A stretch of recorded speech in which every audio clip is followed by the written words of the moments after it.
el cuentacuentos.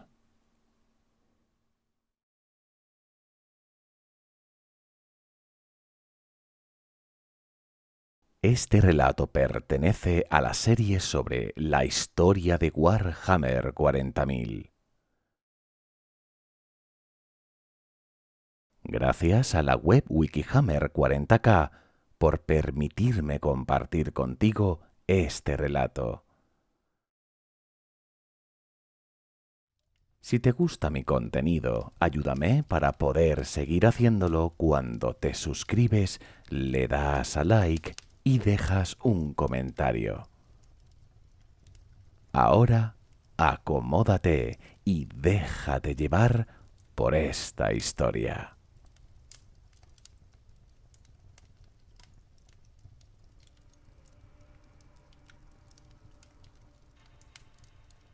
Sin embargo, como en todo, la gloria de la primera legión sería frágil y sólo perduraría por un breve período antes de convertirse en algo menos de lo que fue.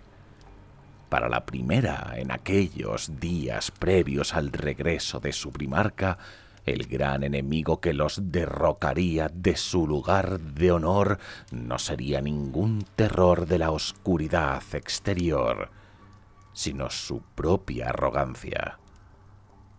Pues, aunque los cruceros negros de la Legión siempre se encontraban en los confines del mapa, a la caza de monstruos en la oscuridad entre las estrellas, ahora sentían un orgullo perverso al enfrentarse solo a los enemigos más poderosos, aquellos que ostentaban un poder igual al suyo, aquellos en quienes veían la posibilidad de la derrota. Otras amenazas, consideradas demasiado insignificantes para la primera legión, demasiado débiles para representar un verdadero desafío, enemigos que no pondrían a prueba sus estrategias ni su temple, a menudo eran ignoradas y dejadas en manos de los regimientos del ejército imperial y otras flotas de otras legiones que andarían cerca. Sin embargo, con cada encuentro se fortalecían. Ningún enemigo, por poderoso o destructivo que fuera, podía detenerlos. Y cada triunfo reforzaba el escudo de arrogancia que habían construido a su alrededor. El orgullo obstinado que los había sostenido a través de innumerables dificultades, ahora se convirtió en una espada de doble filo.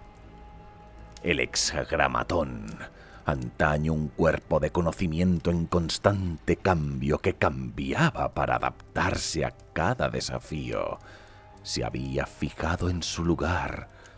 Los guerreros de la Legión asumieron que habían alcanzado la cima de la habilidad y no podían aprender más. El reclutamiento en sus antiguos enclaves en Terra y algunos otros mundos se redujo a un goteo debido a los niveles de exigencia, descartando por completo a aquellos del resto de lugares tradicionales por considerarlos de menor valor.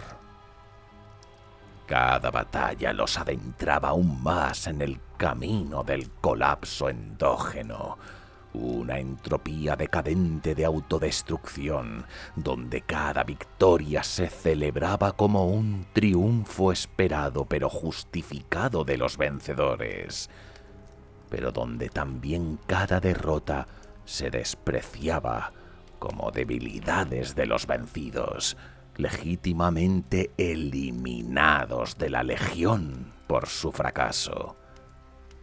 La tradición y el ritual se volvieron más valiosos que la innovación, y cada orden y cada hueste guardaban celosamente sus propios fragmentos de tradición bélica, convencidos de que este pequeño fragmento de conocimiento era la verdadera clave del éxito de la Legión en su conjunto.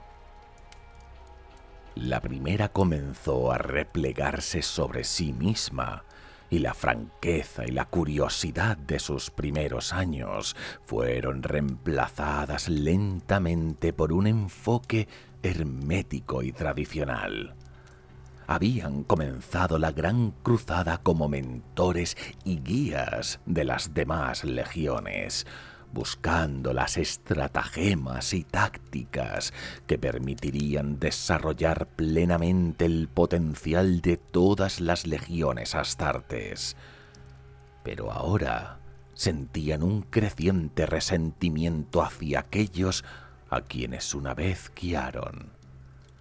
Las demás legiones reclamaban mundo tras mundo para el emperador, victorias fáciles a ojos de la primera, conquistas triviales contra enemigos indignos, pero por las que recibieron laureles y elogios equivalentes a los de las batallas ganadas con esfuerzo de la primera legión. Con el crecimiento de las otras legiones, alguna incluso llegó a rivalizar en reputación y poder. Los ultramarines, ahora reunidos con su primarca Robut Guilliman, ya contaban con más guerreros en armas y los puños imperiales, bajo el mando de Rogaldorn, se jactaban de contar con la potencia de fuego de inmensas reliquias como la Falange en sus flotas. Para una legión que había cimentado su orgullo en su sentido de autoridad, algunos dirían superioridad, verse ahora simplemente como una entre muchas hacía tambalear sus cimientos.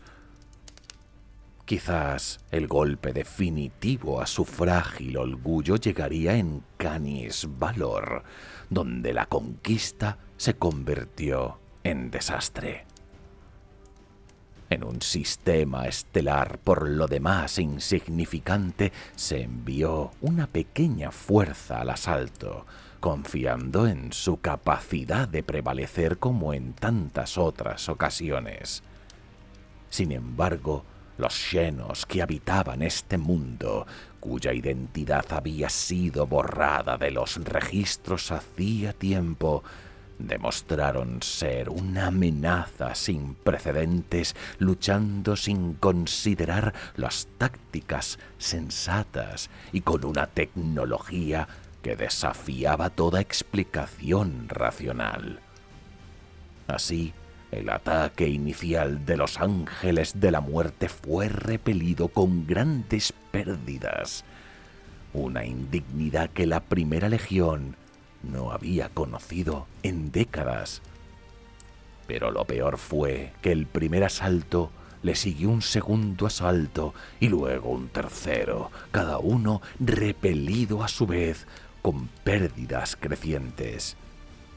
Con su impecable historial manchado y su orgullo profundamente herido, el gran maestro Héctor Thrain lideró él mismo un último asalto, negándose a aceptar que alguien pudiera igualar a sus guerreros en habilidad y tenacidad. Este asalto, incluso debilitado por las bajas ya sufridas, barrió a las fuerzas xenos que les opusieron, pero la enorme superioridad numérica del enemigo decantó la balanza a favor de los defensores. Abrumado, se tambaleó al borde de la aniquilación. Consciente de la locura del orgullo que lo había impulsado a la batalla, Thrain decidió quedarse con sus guardaespaldas, sacrificándose para permitir la retirada ordenada que salvaría valiosos recursos de combate.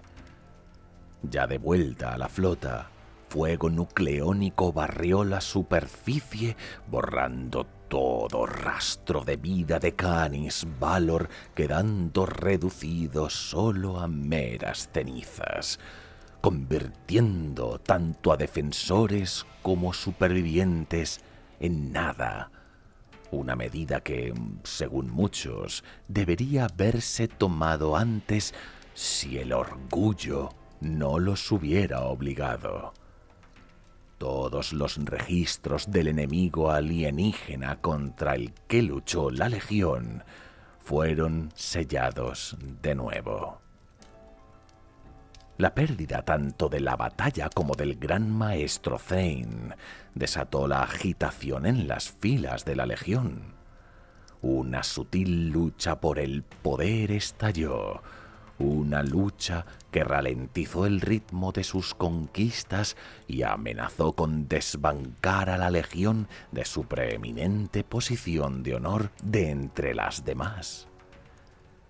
La selección de un nuevo gran maestro trajo consigo la mayor de las disputas, pues cada grupo tenía su propio pretendiente. A medida que el ritmo de las conquistas de la Primera Legión se ralentizaba y las deliberaciones del Consejo de Maestros se estancaban, Malcador el Sigilita intervino para solucionar la situación, presentando un nuevo candidato propio, Urian Bendraig, antiguo capitán de la Compañía 14, un terrano con un gran historial de victorias y libre de iniciarse en los rituales internos de ninguna orden. Su nueva tarea era unificar una legión dividida por visiones diferentes y devolverla a la Gran Cruzada como instrumento integrante del propósito que el emperador les había trazado. Situado al frente de sus guerreros como paladín y estandarte de los ángeles de la muerte, Bendraig se rodeó de un pequeño contingente de rememoradores, cuidadosamente seleccionados como parte de su séquito, asignado a su guardia personal y con acceso estrictamente limitado a los registros de la Legión para que pudieran presenciar y registrar las hazañas por primera vez. Entendió que la mejor manera de lograr su objetivo era encontrando un nuevo desafío digno de la primera, algún enemigo terrible que los uniera una vez más en el odio hacia el enemigo. Y como si les hubiera sido regalado por la providencia, la noticia de un nuevo terror llegó desde el otro extremo de la Gran Cruzada. Una despiadada raza conocida como los Rangda.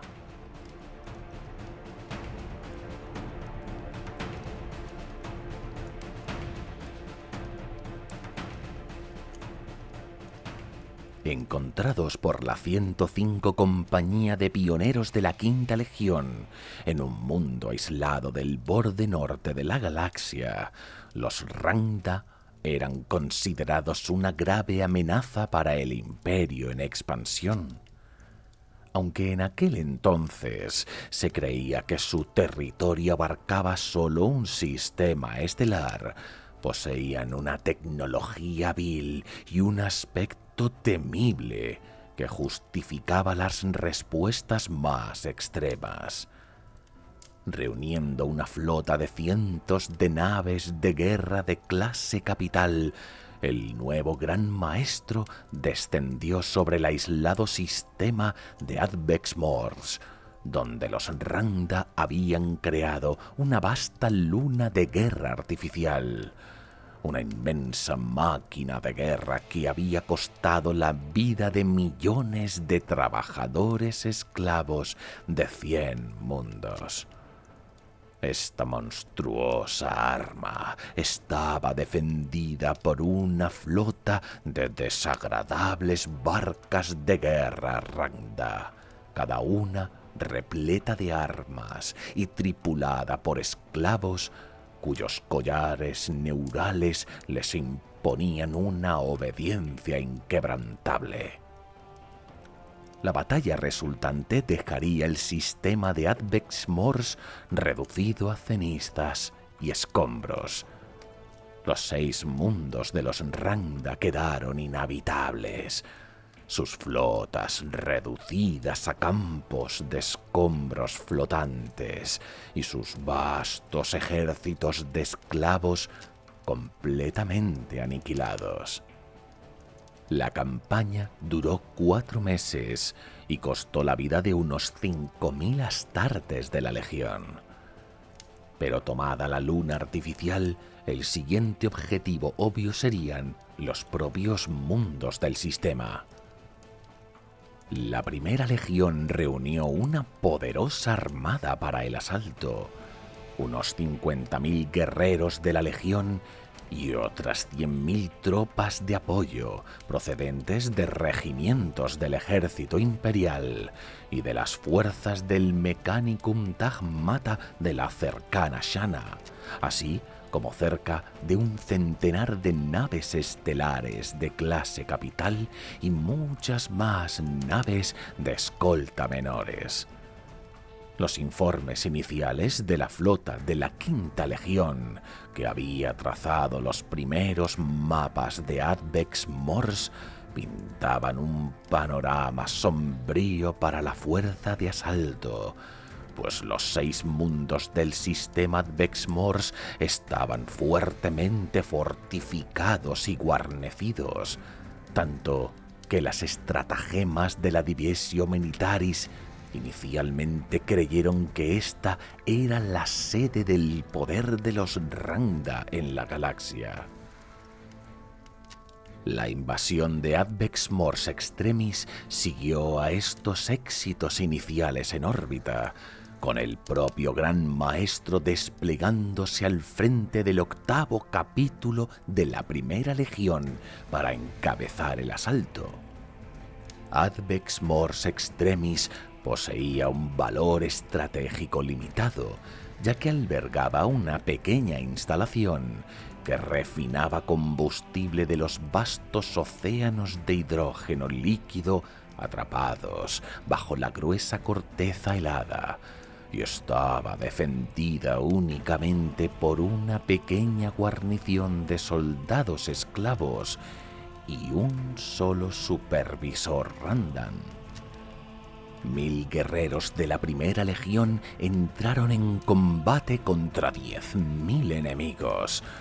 Una oleada frenética de marionetas de carne enviadas por su señor Xenos a una furia descontrolada para gastar sus vidas imprudentemente para aplastar al enemigo.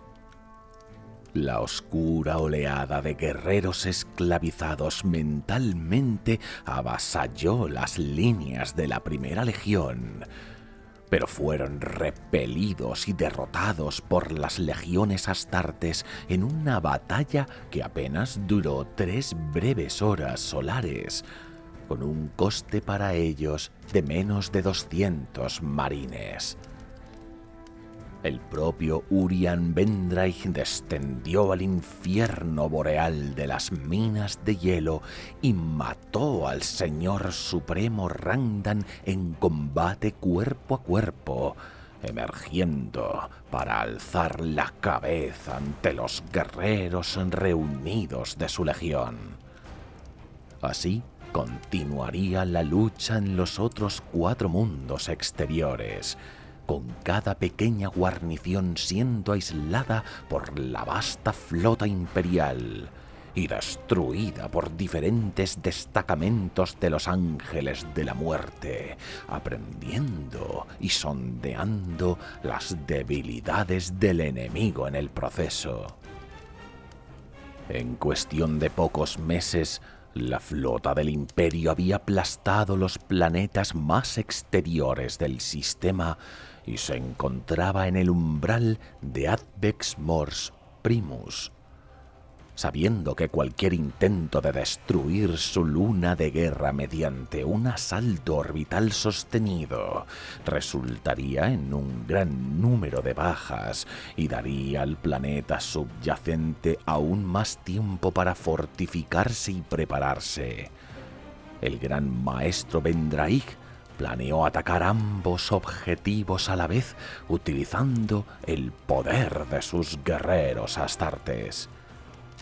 Un solo capítulo de la Legión atacaría la luna de guerra bajo la cobertura de un ataque de distracción de la flota y la inutilizaría desde dentro, mientras que la mayor parte de la Legión realizaría un aterrizaje planetario masivo y aplastaría la capital del mundo en un único asalto concentrado.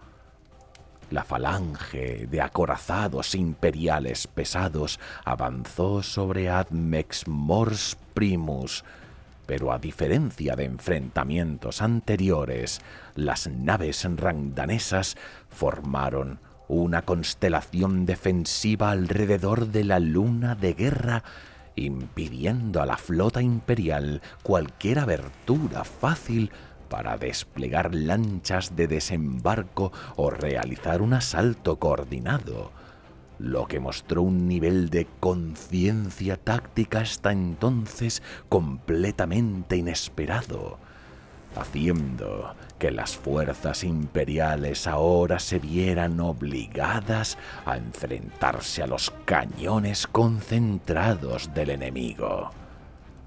Solo el sacrificio del acorazado paradigma del odio cambiaría finalmente el curso del combate.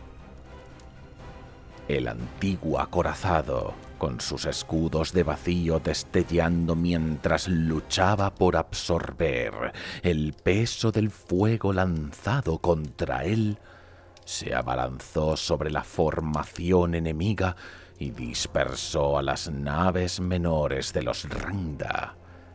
Infestado por drones acechadores xenos y gravemente herido por las exóticas armas de energía de las naves enemigas, el paradigma del odio se estrelló contra el vasto casco de la luna de guerra, abriendo una profunda herida en su piel metálica.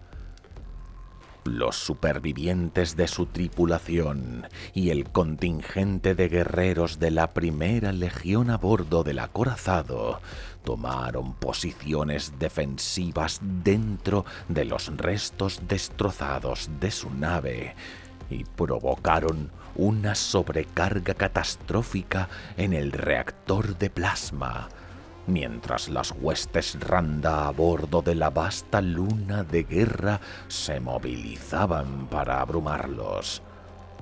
Sus reactores explotaron como un sol en miniatura, paralizando la vasta luna de guerra y extendiendo una tormenta mortal de escombros por la órbita alta. Mientras el cielo se llenaba de la luz de 1000 pequeñas batallas libradas en el vacío, las fuerzas terrestres de la Legión aterrizaron en el planeta. Una lluvia de cápsulas de desembarco cayó sobre los páramos, lejos de la cadena de fortalezas que rodeaba el Ecuador, mientras varias fuerzas menores se dispersaban en escuadrones de cañoneras y transportes Stormbird. Serían estas fuerzas menores las que entraron en acción primero, organizando asaltos a las fortalezas más cercanas y a las columnas de soldados esclavos Rangdan enviadas a investigar la zona de aterrizaje, ganando tiempo con la sangre del enemigo para que sus hermanos se prepararan para la batalla. Organizados y con la orden de aprovechar al máximo la debilidad de su enemigo, los ejércitos de la primera legión avanzaron en masa. Una hueste de casi 30.000 astartes en toda su gloria y equipados con todas las brutales armas de su oficio. La lista completa de todos aquellos que eran aptos para el combate y no estaban destinados a servir en órbita a bordo de las naves de la flota. Entonces, ambos ejércitos se encontraron a lo largo de 100 kilómetros de quebradas tierras. En lugar de esperar a que el martillazo cayera y desgarrara su formación, el gran maestro Vendraig se adelantó, liderando una carga que atravesó los batallones de soldados esclavos y se abalanzó sobre sus amos Randan que los esperaban. Fue una masacre que habría terminado en aniquilación mutua al estar ambos bandos igualados en habilidad y poder, hasta que Vendraig se enfrentó al maestro de guerra Randan en combate singular. Vendraig era un espadachín excepcional, de brazo fuerte y veloz en la batalla, pero su enemigo era un imponente monstruo Xenos, envuelto en campos de energía ardiente y empuñando una enorme espada cristalina que sangraba una neurotoxina de potencia atroz. Durante 1 hora, el duelo se prolongó y mientras sus guerreros morían a su alrededor, los dos generales lucharon con una ferocidad salvaje, sin ceder ni un ápice. Al final, aunque atormentado por el dolor de la toxina que rugía en su sangre y con su armadura desgarrada y hendida, Urien Vendraig mató a su enemigo y alzó en alto la cabeza cercenada del maestro de guerra Randan. Sin liderazgo, la estabilidad del ejército Xeno se desmoronó como un castillo de naipes.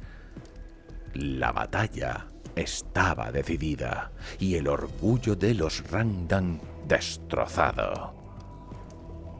Los siguientes meses solares se convirtieron en una serie de asaltos extenuantes, mientras los ángeles de la muerte rodeaban y reducían por asalto cada una de las fortalezas Xenos, sin dejar piedra sobre piedra y borrando por completo todo rastro del enemigo en el mundo que una vez habían conquistado. Pero el éxito conllevó un alto precio, porque el coste de esta victoria en lo que se conoció como el primer genocidio de los Randan fue asombroso, con unos 10.000 miembros de la primera legión aniquilados y 50 naves imperiales de línea completamente destruidas, incluyendo al irreemplazable Paradigma del Odio, cuyos restos no pudieron ser rescatados de los fusionados pedazos de la luna de guerra de Randan. Los poemas épicos y las representaciones de la campaña de Advex Mors fueron difundidos por todo el imperio por los rememoradores que habían acompañado a la flota.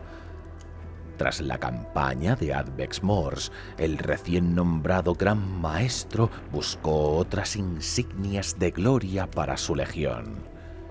La primera obtuvo una docena de victorias, cada una más temeraria que la anterior, y aún así se consideraba poco más que lo que esperaba la Divisio Militares en la lejana Terra.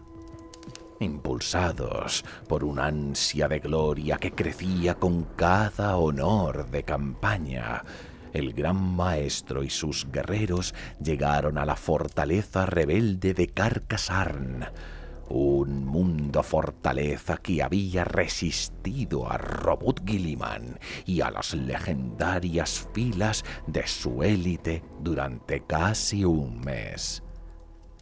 El paciente señor de la guerra de los ultramarines había establecido sus estrategias con la intención de asediar la fortaleza detalladamente y ahorrarle a su legión las bajas injustificadas que traería un asalto frontal temerario.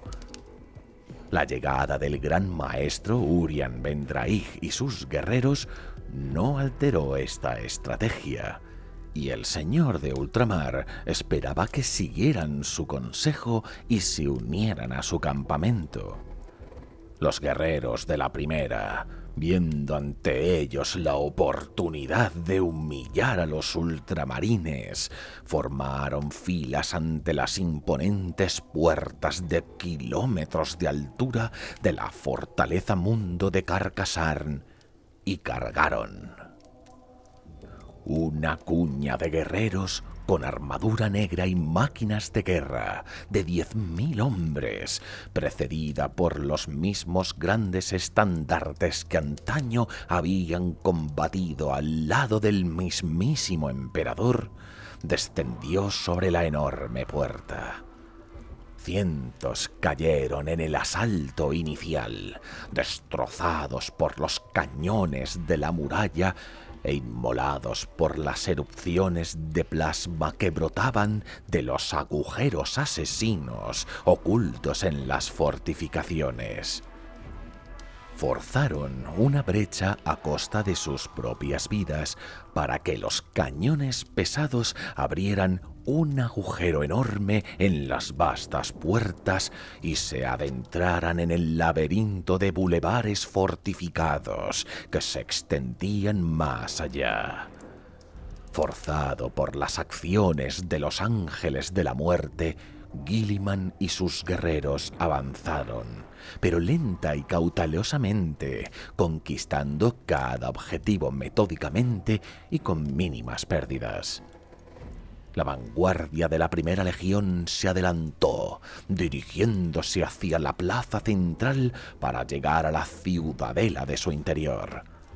Aunque llegarían mucho antes que los ultramarines, una última jugada de los desesperados señores de Carcasarn arruinaría la victoria de Bendraig. Una mina atómica oculta detonó bajo la torre del Alcázar y mató al gran maestre de la primera legión cuando se encontraba en el umbral de su triunfo, enterrándole junto a su escolta. Aunque sus pérdidas habían sido graves, tanto en número como en importancia, la victoria fue finalmente arrebatada a la legión de Guilliman, con un sabor aún más dulce por el precio pagado para obtenerla. Sin embargo, el señor de ultramar, último en la batalla y en la victoria, no les dirigió palabras de felicitación. En cambio, solo dirigió estas palabras a las maltrechas filas de la victoriosa primera, que rodeaban los cuerpos de sus campeones caídos. La vanagloria es un mal estratega, pues convierte el triunfo en un trofeo amargo y un premio vacío. Hoy habéis demostrado la fuerza de vuestra legión, pero no su sabiduría. Ese mundo fue abandonado por la Legión de los Ángeles de la Muerte, dejando su gestión a los ultramarines. El honor de la batalla fue borrado de los registros de la Legión y marcado en los estandartes solo por un laurel vacío.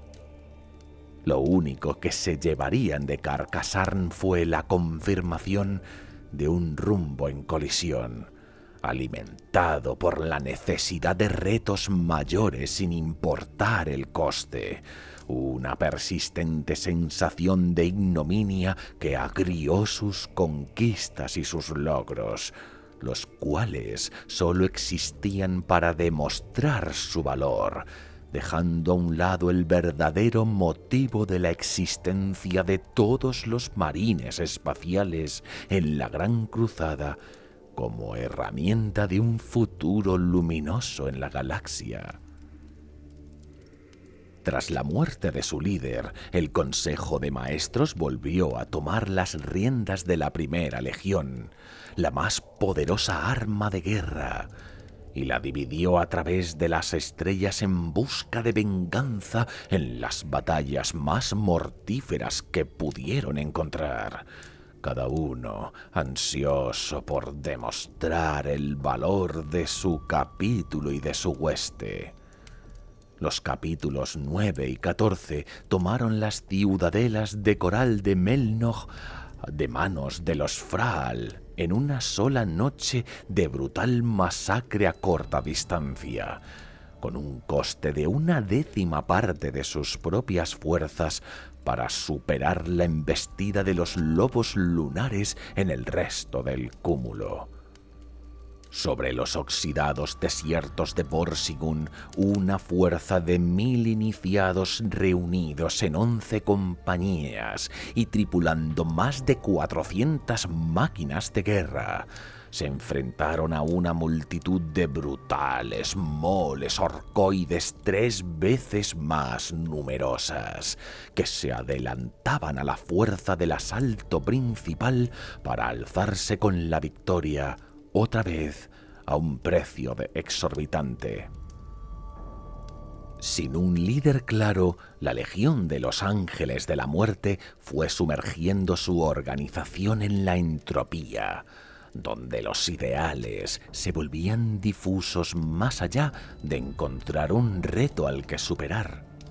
Era como una gran máquina de guerra descontrolada, con los propósitos difuminados camuflando la verdadera necesidad de demostrar constantemente su valía por encima del coste. Sintiendo el peso de una historia cargada de la responsabilidad de ser la primera legión de entre todas que sirviera de ejemplo a las demás, terminaron siendo víctimas de sus propios estándares. El orgullo era para ellos a la vez una bendición y una maldición, que impulsaba sus acciones a grandes gestas, pero con un desgaste inasumible. No había que ser un experto para darse cuenta que era cuestión de tiempo que la Legión terminara por entrar en un bucle sin retorno. Como todas las demás legiones, su existencia se había diseñado ineludiblemente unida a su padre genético, el cual marcaría el rumbo correcto de cara a los planes del emperador, el cual estabilizaría a los marines que la componían y limaría los defectos que pudieran erosionar su estructura. Sin su primarca, el motivo del desgaste de la primera se tradujo en el orgullo. Un orgullo tan corrosivo que estaba deshaciendo a la propia legión desde dentro. Pero el tiempo y la expansión de la Gran Cruzada trajo consigo el descubrimiento de la solución en un planeta llamado Caliban.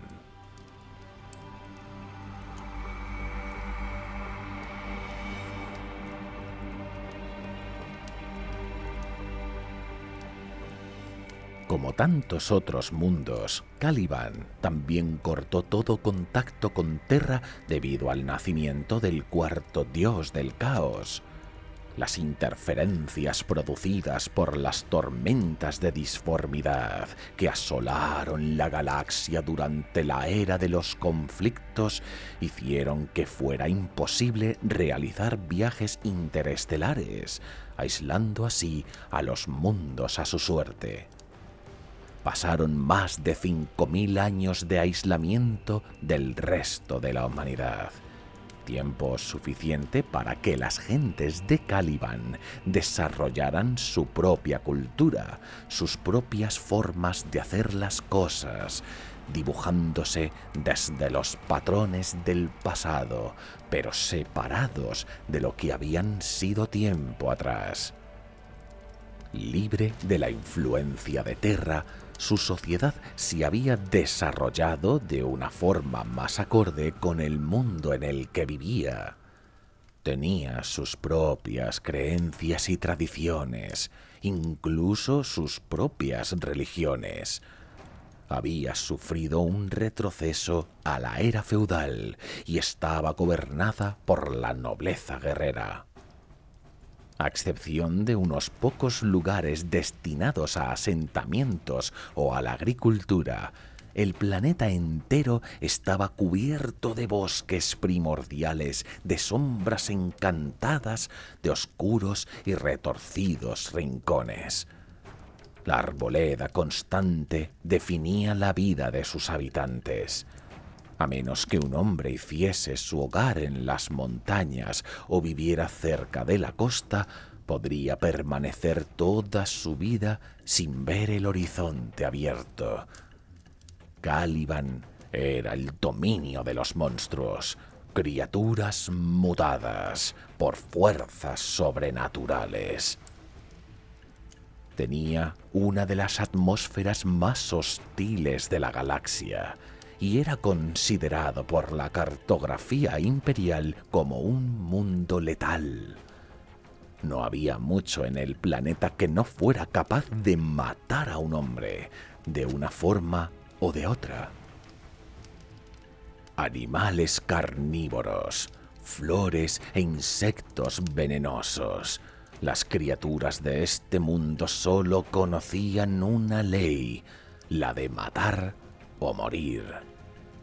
Ley que los humanos del mundo también asumieron. Matar a una criatura enemiga podía traer honor y fortuna para el caballero con la suerte de acabar con ella, aunque la mayoría de las veces solo traía una muerte sangrienta y horrible en los dientes y garras de una abominación engendrada por el mismísimo infierno. Pero a pesar de todos los peligros que amenazaban a la vida humana, había una clase de criaturas que siempre eran vistas como aparte del resto. Eran más temidas y brutales que cualquiera de los animales de los que se tenía conocimiento. Eran conocidas como las grandes bestias. Cada gran bestia de Caliban era distinta a las otras. Cada criatura representaba el único ejemplo de su especie, casi siempre una especie de un solo ser vivo, y aún así el pináculo de la evolución natural. Su diversidad era extraordinaria. Una bestia individual podía parecer ser modelada a partir de un reptil, de un mamífero, de un insecto o de cualquier combinación caótica de todas ellas. Una podía atacar con garras, colmillos, otra con su pico y tentáculos, otra utilizar cuernos y pezuñas, mientras que otras podían escupir veneno corrosivo o tener fluidos ácidos en lugar de sangre. Si tuvieran una característica en común es que cada una de ellas parecía ser sacada de las peores pesadillas. Cada una poseía cualidades de tamaño, fuerza, ferocidad y astucia que las hacían un desafío para cualquier cazador humano. Por todo ello, las grandes bestias gobernaban los bosques. Tanto era así que la mayoría de las tradiciones que se habían desarrollado con el paso de los siglos se basaban en la presencia de estas bestias. Por ello, para que la humanidad sobreviviera, tales seres tenían que ser mantenidos a raya. Internarse en estos bosques era buscar la muerte, pues estas bestias eran tan feroces que el mero día a día era una lucha por la supervivencia. Los habitantes humanos de Caliban se veían forzados a vivir en enormes fortalezas situadas en claros ganados a los árboles espinosos.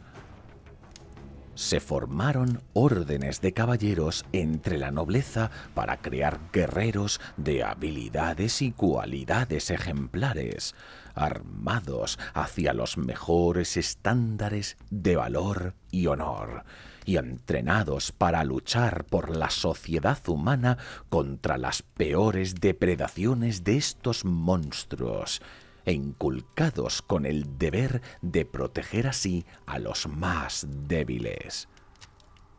Se equiparon con los restos de armas procedentes de eras de leyenda antes de la era de los conflictos, continuando las tradiciones de mantenimiento y reparación de un equipo imprescindible para su labor. La mayoría de la tecnología que los ancestros trajeron con ellos a Caliban había sido olvidada en su aislamiento, pero el conocimiento relacionado con las pistolas Volter, espadas, sierras y servoarmaduras que aumentaban la fuerza y el poder de un guerrero, por suerte se habían preservado. Estas armas eran en cierta forma versiones primitivas y les faltaría la fiabilidad de modelos más potentes posteriores traídos a Caliban por los enviados imperiales, pero eran de cualquier forma efectivas. Los habitantes del planeta no tenían vehículos a motor, por lo que los caballeros cabalgaban al combate a lomos de caballos de guerra, enormes corceles criados de forma selectiva durante miles de años de crianza traída a Caliban por sus primeros colonizadores. Como extraídos de las viejas historias de la lejana tierra, agrupaciones de jinetes pertrechados se fueron formando, los cuales entrenaban y dedicaban su vida a la protección de los asentamientos humanos. Estas órdenes de caballeros se pusieron al frente de los proyectos de construcción de fortalezas y defensas que servían para crear zonas con la seguridad suficiente para poder desarrollar una cultura más allá de la pura supervivencia, lugares en los que la humanidad podía asentarse y prosperar en un mundo terriblemente hostil. Cuando una de las grandes bestias empezaba a cazar en un asentamiento poco protegido, el líder de la nobleza local declaraba una cacería contra la criatura. Así, los caballeros y escuderos respondían llegando al área desde todas partes con el fin de probarse matando a la bestia y completando la cacería. Este fue el patrón de la vida de Caliban durante incontables generaciones. Los nobles de Caliban eran entrenados desde pequeños para vivir de acuerdo con el código de la espada. Eran guerreros disciplinados e increíblemente valientes. Por tanto, la vida de estos hombres era muy dura, pues la guerra contra las criaturas que acechaban bajo las oscuras bóvedas de estos oscuros bosques era constante. Para muchos, la existencia era dura y corta, haciendo que solo unos pocos llegaran enteros a la segunda década de sus vidas. Las criaturas que acechaban en los bosques no eran ni mitos ni leyendas, sino desafortunadamente reales y peligrosas. la seña de identidad de Caliban. Por ello, matar a una de estas criaturas reportaba gran honor y renombre, aunque en realidad, en la mayoría de los casos, era la criatura la que mataba a muchos antes de caer abatida.